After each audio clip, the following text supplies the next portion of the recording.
ఆంధ్ర రాష్ట్ర చరిత్రలో ఇంత దుర్మార్గమైన పాలన,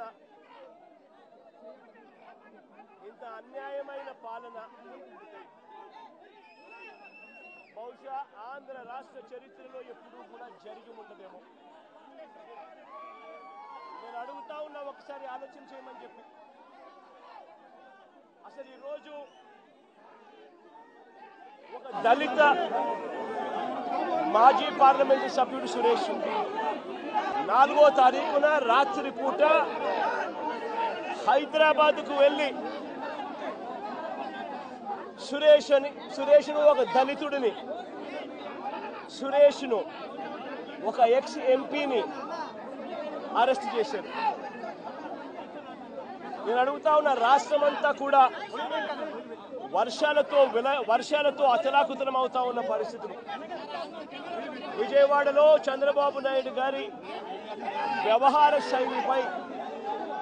వ్యవహార శైలి వల్ల దాదాపుగా 60 మంది పైచీలకు మనుషులు చనిపోయిన పరిస్థితుల మధ్య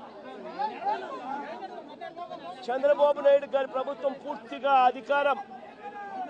పూర్తిగా కూడా చంద్రబాబు నాయుడు గారి గవర్నమెంట్ అన్ని రకాలుగా ఫెయిల్ అయి మొట్టమొదటిసారిగా 60 మందికి పైగా చనిపోయిన పరిస్థితుల మధ్య విజయవాడ అంతా అతలాకుతలం అవుతా ఉంటే టాపిక్ డైవర్ట్ చేసేందుకు ఒక దళిత ఎంపీని డిప్యూటీ మేయర్ భర్తను అరెస్ట్ చేస్తారు. అది 4వ తారీఖు రాత్రి. ఎందుకంటే ఇక్కడ చంద్రబాబు నాయుడు గారు పూర్తిగా ఫెయిల్ అయిపోయిన పరిస్థితుల్లో, 60 మంది చనిపోయిన పరిస్థితుల్లో చంద్రబాబు నాయుడు గారి గవర్నెన్స్ ఫెయిలియర్ను దారి మళ్లించేందుకు, డైవర్ట్ చేసేందుకు అరెస్ట్ చేస్తారు. దాదాపుగా 4 సంవత్సరాల కిందట జరిగిన ఘటనలో ఈరోజు టాపిక్ డైవర్ట్ చేసేందుకు 4వ తారీఖు రాత్రిన సురేష్ను, దళిత ఎంపీని, విజయవాడ డిప్యూటీ మేయర్ భర్తను అరెస్ట్ చేస్తారు. నేను అడుగుతా ఉన్నా, సూటిగా నేను ఒక ప్రశ్న అడుగుతా ఉన్నా. ఆ రోజు ఏం జరిగింది? తెలుగుదేశం పార్టీకి సంబంధించిన అఫీషియల్ స్పోక్స్ పర్సన్ పట్టాభి అనే వ్యక్తి ఆ రోజు సిట్టింగ్ ముఖ్యమంత్రిగా ఉన్న అప్పట్లో సిట్టింగ్ ముఖ్యమంత్రిగా ఉన్న వ్యక్తిని బోసుడీకే అని తిట్టాడు. బోసుడీకే అంటే ఏమిటో తెలుసా? తెలుగుదేశం పార్టీ కార్యాలయంలో తెలుగుదేశం పార్టీ అధికార ప్రతినిధి ముఖ్యమంత్రిని ఆ రోజు అన్న మాట లంజా కొడక అని.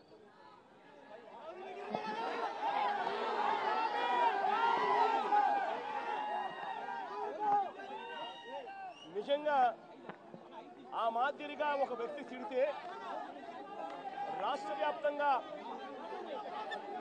ఆ ముఖ్యమంత్రిని ప్రేమించే వాళ్ళు, వైఎస్ఆర్ కాంగ్రెస్ పార్టీని అభిమానించే వాళ్ళు, రాష్ట్ర వ్యాప్తంగా ఉన్న వాళ్ళందరికీ కూడా కడుపు మండదా?